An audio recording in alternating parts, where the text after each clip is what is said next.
Hello dear students, welcome to you in this new video. Today we are going to study imperative sentences passive voice. आज हम imperative sentences की passive voice के बारे में study करेंगे। तो सबसे पहले जान लेते हैं कि imperative sentences क्या होते हैं। तो imperative sentences को हिंदी में हम बोलते हैं आज्ञा सूचक वाक्य। imperative sentences यानी कि वे सेंटेंसेस जिसमें व्यक्ति द्वारा किसी अन्य व्यक्ति को कोई कार्य करने का आदेश दिया जाता है, सलाह दी जाती है अथवा प्रार्थना की जाती है। तो इनके बेसिक स्ट्रक्चर को पहले हम समझ लें कि इंपेरेटिव सेंटेंस का एक्टिव का स्ट्रक्चर क्या होता है। तो इंपेरेटिव सेंटेंसेस के एक्टिव के स्ट्रक्चर में सबसे पहले तो वो सेंटेंसेस आते हैं जो वर्ब की फर्स्ट फॉर्म से शुरू होते हैं। देखिए, ये सेंटेंस गिव वर्ब की फर्स्ट फॉर्म से शुरू हुआ है। ये भी सेंटेंस ब्रिंग वर्ब की फर्स्ट फॉर्म से शुरू हुआ है। ये सेंटेंस देख रहे हैं स्टडी वर्ब की फर्स्ट फॉर्म से शुरू हुआ है। ये सेंटेंस देख रहे हैं टेक वर्ब की फर्स्ट फॉर्म से शुरू हुआ है। तो इंपेरेटिव सेंटेंसेस वे सेंटेंस होते हैं जो वर्ब की फर्स्ट फॉर्म से शुरू होते हैं। असर्टिव सेंटेंसेस का स्ट्रक्चर क्या होता है? असर्टिव सेंटेंसेस में सब्जेक्ट से शुरुआत होती है सेंटेंस की, लेकिन इंपेरेटिव सेंटेंस वर्ब की फर्स्ट फॉर्म से शुरू होता है। ये सेंटेंस अगर निगेटिव हुए, इंपेरेटिव सेंटेंस अगर निगेटिव हुए तो वो हमेशा डू नॉट से शुरू होते हैं। स्टूडेंट्स, नंबर 3 का सेंटेंस हम देख रहे हैं, डू नॉट से स्टार्ट हुआ है। डू नॉट के तुरंत बाद वर्ब की फर्स्ट फॉर्म आई, कोई सब्जेक्ट नहीं दिया होता है, इनमें कोई सब्जेक्ट नहीं दिया होता है, सीधे या तो वर्ब की फर्स्ट फॉर्म से शुरू होता है इंपेरेटिव सेंटेंस या फिर डू नॉट से शुरू होता है। देखिए, यहाँ भी कोई सब्जेक्ट नहीं दिया है और इस सेंटेंस में भी कोई सब्जेक्ट नहीं दिया। 4th नंबर का सेंटेंस भी डू नॉट से शुरू हुआ है। तो इस प्रकार से दो स्ट्रक्चर हमें पता लग गए। इंपेरेटिव सेंटेंस या तो वर्ब की फर्स्ट फॉर्म से शुरू होता है या फिर वो सेंटेंस डू नॉट से शुरू होता है। ये सेंटेंस नेवर या ऑलवेज से भी शुरू हो सकते हैं। देखिए, नेवर से सेंटेंस शुरू हुआ है, ऑलवेज से भी सेंटेंस शुरू हुआ है। तो कुल मिलाकर के इंपेरेटिव सेंटेंस का स्ट्रक्चर होता है वर्ब की फर्स्ट फॉर्म से शुरू होगा, अगर नेगेटिव हुआ तो डू नॉट या नेवर से शुरू हो सकता है, सेंटेंस ऑलवेज से शुरू हो सकता है, सेंटेंस में प्लीज, सर या काइंडली जैसे शब्द भी दिए हो सकते हैं। लेकिन एक खास बात जरूर है कि इनमें कोई सब्जेक्ट नहीं दिया होता है, लेकिन सब्जेक्ट यू के रूप में मान लिया जाता है कि इसमें छिपा है, सब्जेक्ट यू के रूप में इसमें छिपा होता है। तो अब हम इन्हें पहचान सकेंगे कि इंपेरेटिव सेंटेंस क्या है। अगर कोई इंपेरेटिव सेंटेंस दिया है और उसको पैसिव बनाने के लिए कहा जाए तो 2 रूल्स से हम इंपेरेटिव सेंटेंसेस की पैसिव बना सकते हैं। पहला रूल है let plus object plus be plus verb की थर्ड फॉर्म लगाकर हम पैसिव बना सकते हैं। लेट अपने पास से लगाएंगे, ऑब्जेक्ट सेंटेंस में दिया होगा, ऑब्जेक्ट के बाद बी लगाएंगे, वर्ब सेंटेंस में दे रखी होगी। इस टाइप से हम सेंटेंस को बनाएंगे। Let plus object plus be plus verb की थर्ड फॉर्म। बाई यू भी लगा सकते हैं, लेकिन लगाना आवश्यक नहीं होता है क्योंकि यू इसमें छिपा होता है, तो हमें भी लिखने की कोई आवश्यकता इसमें नहीं होती। दूसरे रूल भी है, ऑब्जेक्ट लगाएंगे जो सेंटेंस में दिया है, शुड भी लगाएंगे अपने पास से वर्ब की थर्ड फॉर्म, और उसके बाद अदर वर्ड्स अगर बचते हैं तो वो लगाएंगे, और बाई यू इसमें हम लगा भी सकते हैं और लगाना कोई आवश्यक नहीं होता है। तो 2 स्ट्रक्चर को हमें फॉलो करना पड़ता है। 2 रूल्स को फॉलो करते हुए हम कोई भी इंपेरेटिव सेंटेंस को पैसिव में बदल सकते हैं। तो आइए देखते हैं, कुछ सेंटेंसेस में हमने लेट का प्रयोग करके पैसिव बनाया है, तो कुछ सेंटेंसेस को हमने शुड का प्रयोग करके, शुड बी वाला रूल फॉलो करके पैसिव बनाया है। तो देखिए, गिव मी अ पेन, गिव मी अ पेन, इसको अगर हम पैसिव में बदलेंगे तो पहले हमने लेट के रूल को अप्लाई किया है। इधर जितने भी सेंटेंसेस लिखे हैं सब में हमने लेट के रूल को अप्लाई किया है। तो गिव मी अ पेन, ये सेंटेंस दिया है गिव मी अ पेन, तो ऑब्जेक्ट सबसे पहले हमने क्या लगाया है, लेट। ऑब्जेक्ट हमारे पास यहाँ 2 हैं, मी ऑब्जेक्ट है, अ पेन भी ऑब्जेक्ट है। हमने ऑब्जेक्ट को लिया है मी को। Let me be given a pen. Let आ गया, ऑब्जेक्ट मी आ गया, बी आ गया, वर्ब की थर्ड फॉर्म गिव जो दे रखी है, गिव की थर्ड फॉर्म गिवन, गिवन आ गया, और अ पेन। तो let me be given a pen, इस टाइप से हम बनाएंगे। और दूसरा अगर हम ऑब्जेक्ट लेते हैं तो इस प्रकार से बनेगा, लेट मी, जहां हमने लिखा है वहां मी ना लिखकर अ पेन लिख दिया, let a pen be given me. By you हम इसमें लगा भी सकते हैं लेकिन कोई जरूरी नहीं। तो let a pen be given me, let me be given a pen, let a pen be given me, दोनों प्रकार से ये पैसिव सही मानेंगे। स्टूडेंट्स, एक नोट करने वाली बात यह है कि जो मी को हम उठा के लाते थे तो मी का आई कर लेते थे, तो यहाँ पर मी का आई नहीं होगा। लेट वाला रूल जब भी हम फॉलो करेंगे तो उसमें प्रोनाउन का ऑब्जेक्टिव केस ही लगेगा, उसमें हम कोई अलग से रूल फॉलो नहीं करेंगे। तो इसी प्रकार से लेट मी ही रहेगा, आई इसमें नहीं होगा। अगर हाँ इसमें शुड का रूल लागू कर रहे होते और मी को आगे लाते तब इसका आई हो सकता था। आइए देखते हैं दूसरा example, bring me a cup of T. तो इसमें भी दो ऑब्जेक्ट स्टूडेंट्स, मी है और अ कप ऑफ टी है। तो हमने लेट का रूल लागू कर रहे हैं, लेट मी, ऑब्जेक्ट हमने ले लिया me, let me be, bring की थर्ड फॉर्म लगा दी brought a cup of tea, let me be brought a cup of tea. अब हम दूसरा ऑब्जेक्ट अगर लेते हैं इसमें अ कप ऑफ टी लेते हैं, तो let a cup of tea be brought me. इस प्रकार से हम इस सेंटेंस को बना सकते हैं।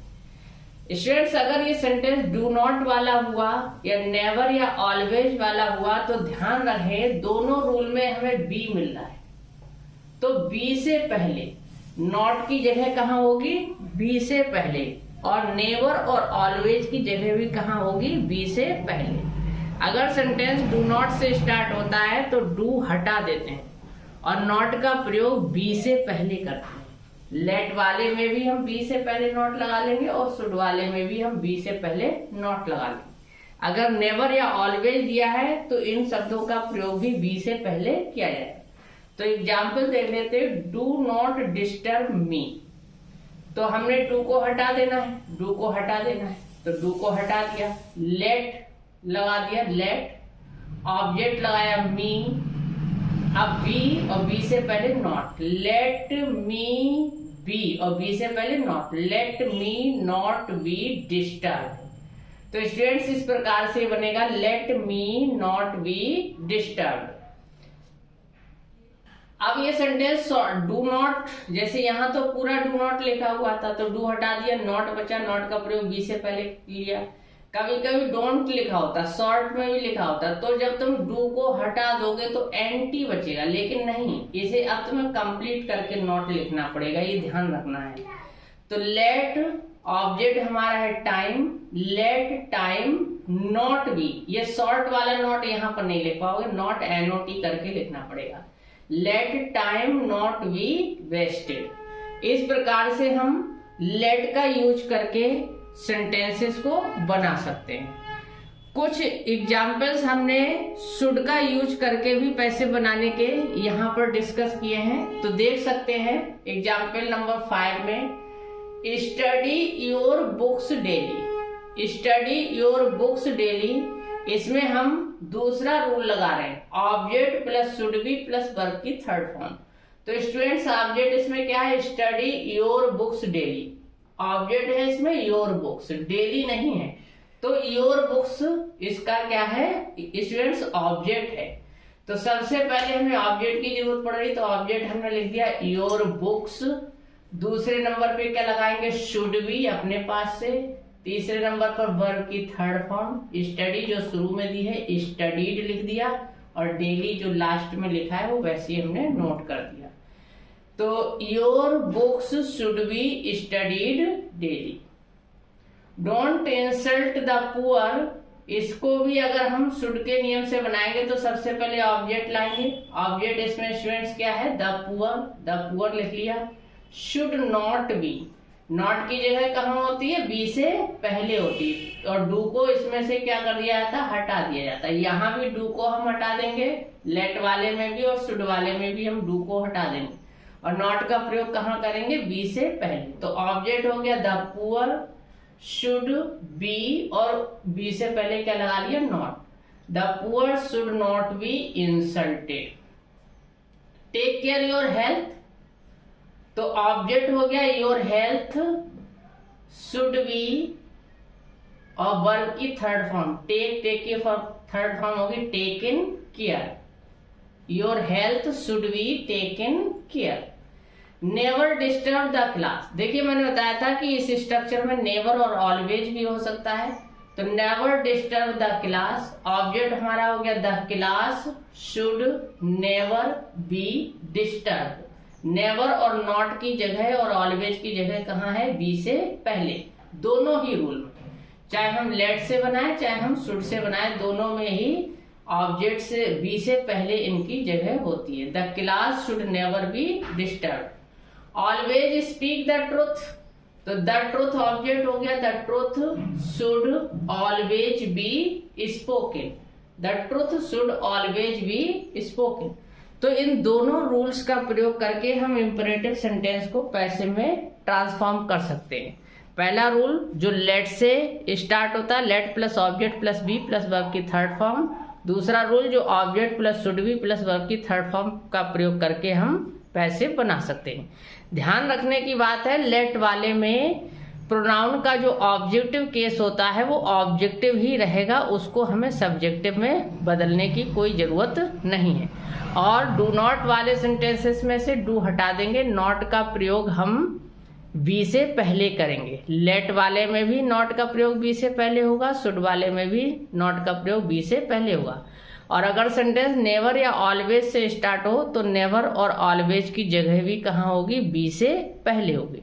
इस टाइप से इंपरेटिव सेंटेंसेस को स्टूडेंट्स हम बना पाएंगे। कुछ इंपरेटिव सेंटेंस ऐसे भी होते हैं जो एक्टिव वॉइस में ही लेट से स्टार्ट हो जाते हैं। तो एक्टिव वॉइस में ही अगर सेंटेंस लेट से स्टार्ट होगा, यहाँ तो हमने इंपरेटिव सेंटेंस को पैसिव बनाया है तब लेट से बनाया, लेकिन कुछ ऐसे सेंटेंस भी होते हैं जो इंपरेटिव होते हैं लेकिन वो एक्टिव में ही लेट से स्टार्ट हो जाते हैं। तो उस प्रकार के सेंटेंसेस को हम पैसिव में किस प्रकार से बदलेंगे, आइए देखते हैं।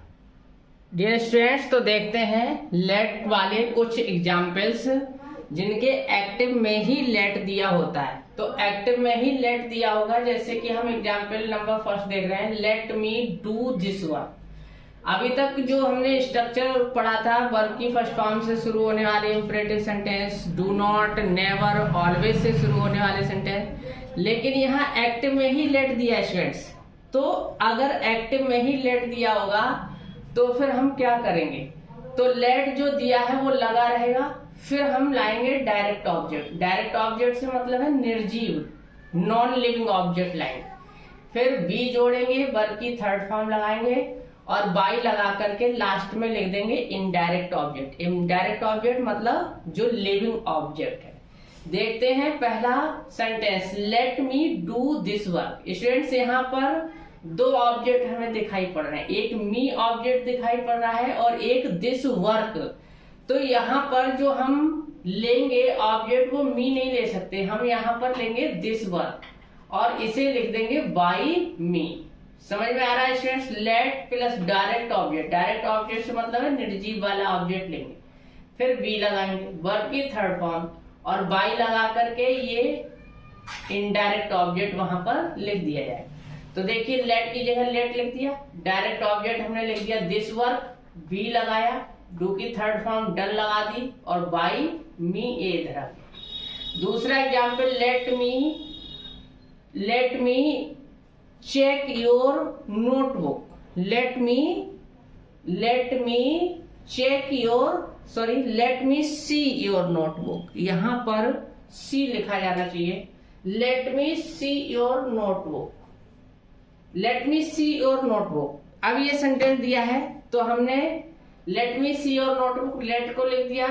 इनडायरेक्ट ऑब्जेक्ट, डायरेक्ट ऑब्जेक्ट हम लिखेंगे योर नोटबुक।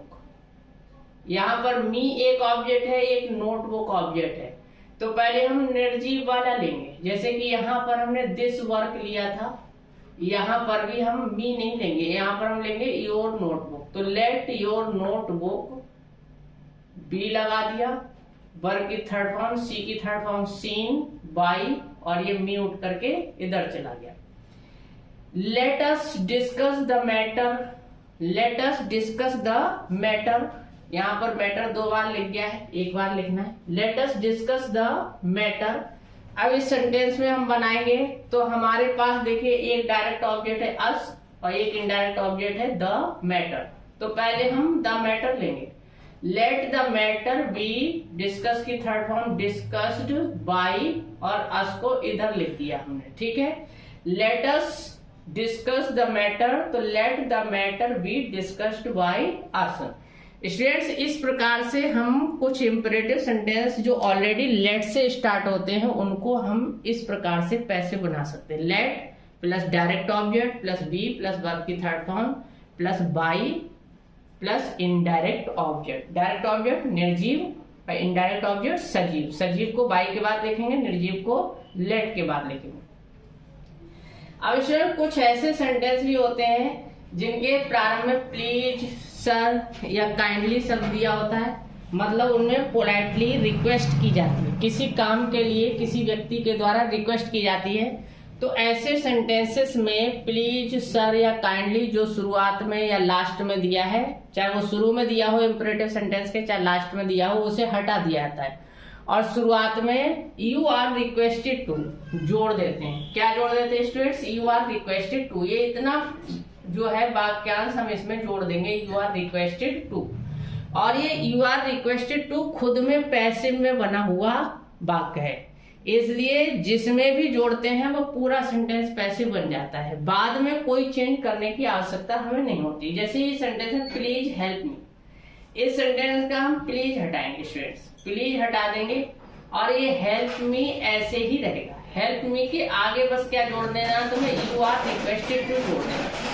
और यू आर रिक्वेस्टेड टू खुद में पैसिव बना है और टू के बाद जैसे हेल्प मी जुड़ेगा ये पूरा सेंटेंस पैसिव में बदल जाएगा। जैसा कि हम देख रहे हैं यू आर रिक्वेस्टेड टू, ये हमने जोड़ा यू आर रिक्वेस्टेड टू और हेल्प मी, ये पूरा ऐसे ही लिख दिया बिना किसी चेंज के। कोई चेंज नहीं करना है इसमें क्योंकि ये खुद में पैसिव बना हुआ सेंटेंस है।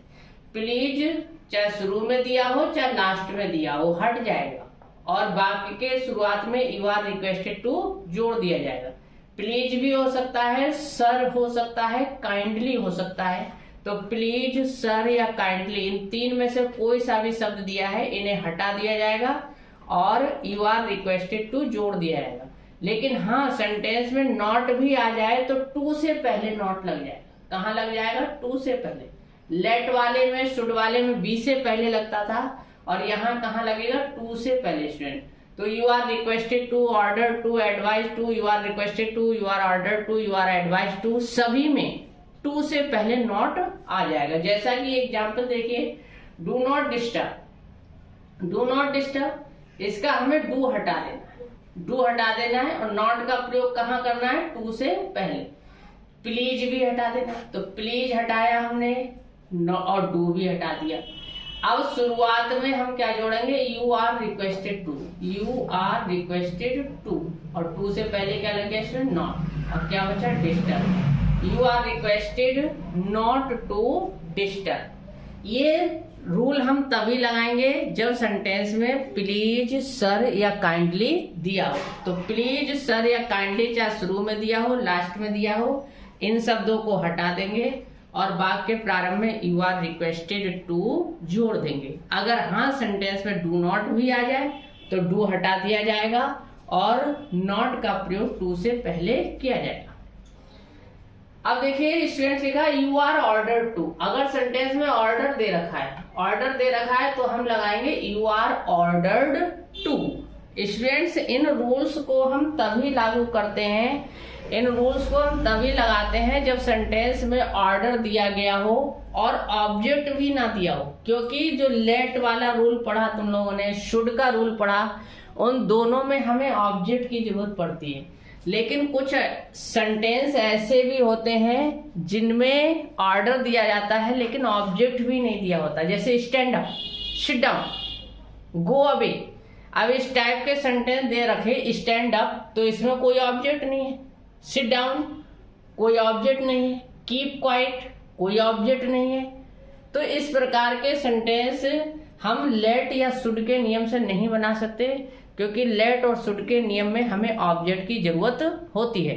तो ध्यान रहे, ऐसे rules you are ordered to के, ऐसे sentence you are ordered to, you are advised to या यू आर रिक्वेस्टेड टू से ही बनेंगे। तो यू आर रिक्वेस्टेड टू का प्रयोग हम तब करेंगे जब प्लीज सर काइंडली दिया हो, और ऑर्डर दिया है तो यू आर ऑर्डर्ड टू। तो देखिए ऑर्डर दिया है सेंटेंस में तो हम लगाएंगे यू आर ऑर्डर्ड टू। जैसे ये सेंटेंस दिया स्टैंड अप एट वंस, तो इसमें कोई ऑब्जेक्ट नहीं, स्टैंड अप ये वर्ब हो गई, एट वंस तुरंत, ये कोई ऑब्जेक्ट नहीं है। तो स्टैंड अप एट वंस अगर हम चाहें भी कि इसे हम लेट के नियम से बना दें तो नहीं बन पाएगा, शुड के नियम से बना दें तो नहीं बन पाएगा, क्योंकि इसमें ऑब्जेक्ट है नहीं। तो हम क्या करेंगे, इस सेंटेंस के प्रारंभ में यू आर ऑर्डर्ड टू जोड़ देंगे, you are ordered to stand up at once. पूरा सेंटेंस वैसे कॉपी कर दिया है जैसा लिखा है, और अपने आप ही ये सेंटेंस पूरा पैसिव में बदल गया, क्योंकि यू आर ऑर्डर्ड टू जो हमने लिखा है वो खुद में पैसिव में बना हुआ है। डोंट टॉक हियर, यहाँ बात मत करो, डोंट टॉक हियर, यहाँ बात मत करो, ये भी ऑर्डर है, लेकिन इसमें डू नॉट भी दिया। तो क्या करेंगे स्टूडेंट, डू को हटा देंगे और नॉट का प्रयोग कहाँ कर लेंगे, टू से पहले कर लेंगे। टू से पहले देखिए नॉट का प्रयोग। बाकी टॉक हियर वैसे ही जुड़ा, you are ordered not to talk here. तो डियर स्टूडेंट्स, जहां भी डू नॉट आएगा उसका डू हट जाएगा, नॉट का प्रयोग टू से पहले हो जाएगा, चाहे वो ऑर्डर्ड वाला हो, चाहे एडवाइज्ड वाला हो, चाहे वो रिक्वेस्टेड वाला नियम हो। तो you are ordered not to talk here. अगर सेंटेंस में एडवाइस दे रखी है, सलाह दे रखी है, तो यू आर एडवाइज्ड टू लगाएंगे। तो क्या लगाएंगे, यू आर एडवाइज्ड टू। जैसा कि ये सेंटेंस है, do not waste your time, अपना समय बर्बाद मत करो।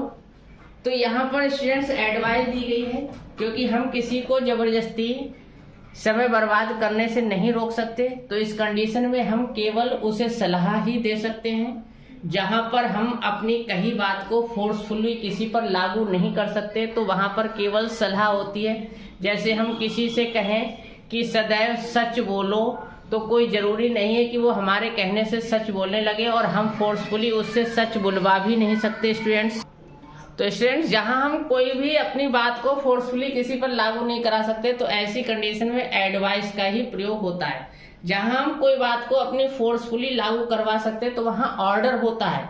जहां प्लीज सर काइंडली दिया वहां रिक्वेस्ट होता। तो तीनों सेंस को पहचानने में स्टूडेंट कोई हमें ज्यादा कठिनाई नहीं है। प्लीज सर काइंडली सेंटेंस में लगा है तो रिक्वेस्ट होगी। जहां कोई बात हम कह रहे हैं और उस व्यक्ति से फोर्सफुली उस पर लागू भी करा सकते हैं तो वो ऑर्डर होगा। जहां हम कोई बात कह रहे हैं लेकिन उस बात को मानना ना मानना व्यक्ति पर निर्भर करता है, हम फोर्स उसे नहीं कर सकते, हम उसे जबरदस्ती काम वो नहीं करा सकते, तो वहां केवल एडवाइज होगी। जैसे कि लिखा है डोंट वेस्ट योर टाइम, हम किसी का समय बर्बाद करने से उसे रोक नहीं सकते, वो उसकी इच्छा है फिलहाल, तो ये एडवाइज है। तो यू आर एडवाइज्ड टू, और टू से पहले नॉट, और ये डू हट गया। You are advised not to waste your time, waste your time, इधर कोई वर्ब में चेंज नहीं करना है, कोई हेल्पिंग वर्ब नहीं लगाना, कुछ नहीं करना है। You are advised not to waste your time. इसी प्रकार से ऑलवेज और नेवर दिया होगा स्टूडेंट्स, तो वो भी टू से पहले ही लगेगा। ऑलवेज टेक फ्रेश फूड, अब हमने किसी से कहा सदैव ताजा भोजन करो, ये उसकी इच्छा है, ताजा भोजन करे या 2 दिन का रखा हुआ करे, फिलहाल ये ऑर्डर नहीं हो सकता, ये केवल एडवाइज है। यू आर एडवाइज्ड टू, और टू से पहले क्या आ गया student, always. You are advised always to take fresh food, take fresh food. Same sentence हमने वैसे ही नोट कर दिया है वहां पर। रिस्पेक्ट एल्डर्स, रिस्पेक्ट कराना भी किसी का मतलब फोर्स नहीं कर सकते हम किसी को कि वो इसका रिस्पेक्ट करे। रिस्पेक्ट किसी के कहने से या फोर्स करने से नहीं मिलता जब तक कि वह स्वयं उसकी इच्छा ना करे किसी का रिस्पेक्ट करने। तो यहां पर भी एडवाइज ही होगी, यहां पर ऑर्डर नहीं हो सकता, क्योंकि हम किसी को ऑर्डर देके रिस्पेक्ट नहीं करा सकते। रिस्पेक्ट एल्डर्स, तो हमने इस सेंटेंस के शुरुआत में लिखना है you are advised to respect elders. तो स्टूडेंट्स, जहां सेंटेंस कुछ ऐसे भी इंपरेटिव सेंटेंस हो सकते हैं जिनमें ऑब्जेक्ट ना दिया हो, तो ऐसी कंडीशन में इन 3 रूल्स को हम लगा सकते हैं। You are requested to, you are ordered to और you are advised to. You are requested to को कहाँ लगाएंगे? जब सेंटेंस में प्लीज, सर या काइंडली शब्द दिया हो, और इन शब्दों को हटा देंगे। सेंटेंस के प्रारंभ में यू आर रिक्वेस्टेड टू लगा देंगे। और not, never, do not, never, always दिया हो तो इनका स्थान भी टू से पहले ही होगा। डू नॉट वाले में से डू हट जाएगा, नॉट का प्रयोग टू से पहले होगा। इसी प्रकार से ऑर्डर दिया होने पर यू आर ऑर्डर्ड टू लगेगा, और डू नॉट दिया होने पर डू हटेगा, नॉट का प्रयोग टू से पहले होगा। इसी प्रकार एडवाइज, सलाह दी होने पर यू आर एडवाइज टू लगेगा, और डू नॉट दिया होने पर डू हट जाएगा, नॉट का प्रयोग टू से पहले होगा। इसी प्रकार नेवर ऑलवेज दिया होने पर भी नेवर ऑलवेज का प्रयोग टू से पहले होगा। I hope you will understand this video. और आपको अगर ये वीडियो अच्छा लगे तो लाइक करें, अपने दोस्तों के साथ इसे शेयर करें और चैनल को सब्सक्राइब करें। आशा करते हैं ये वीडियो आपके लिए बहुत हेल्पफुल रहेगा। Thank you for watching this video. We will meet with you in next video.